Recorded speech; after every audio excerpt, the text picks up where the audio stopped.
ఈరోజు మాట్లాడుతున్న మాటలను ఒకసారి ఈరోజు కాంగ్రెస్ పార్టీ పక్షాన్ని తీవ్రంగా తప్పుపడుతూ ఒకటి అడుగుతున్న వినోదరావు గారు సూటిగా ప్రతిమ మల్టీప్లెక్స్ లో గతంలో టాకీస్ లందుండి మీ ప్రతిమ టాకీస్ సెల్లార్ లో అట్టపెట్టెల్లో దొరికిన 6,66,00,000 మాయి కావాలని ప్రమాణం చేయగలుగుతారా మీరు అడుగుతున్నా మా డబ్బు కాదు, మా ఉమ్మడి డబ్బు కాదు, రాబోయే ఎన్నికల్లో నేను ఎంపీగా పోటీ చేసిన కోసమే నా బంధువులు నేను కలిసి అక్కడ దాచుకున్నామని చెప్పని అన్నట్టు మాట తప్పు అని చెప్పి ప్రమాణం చేయగలుగుతూ ఉంటారు మీరు. ఎన్నికల్లో డబ్బుతో గెలవాలని చెప్పినటువంటి మీకు ప్రజలు తగిన రీతిలో 100 రోజుల కింద బుద్ధి చెప్పారు. రాబో రోజులు కూడా తగిన రీతిలో మీకు బుద్ధి చెప్తారు.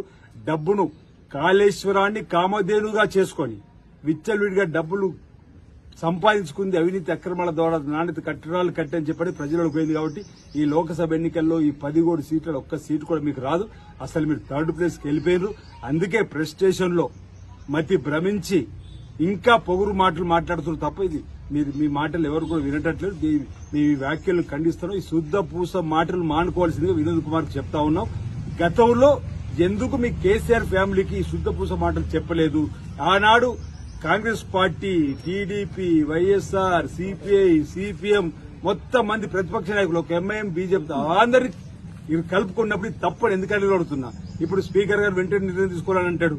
2014లో మధుసూదనాచారి 2014లో స్పీకర్ గా ఉన్న మధుసూదనాచారి గారికి ఎందుకు చర్యలు తీసుకోమని చెప్పలేరు 23 మంది ఎమ్మెల్యేల మీద.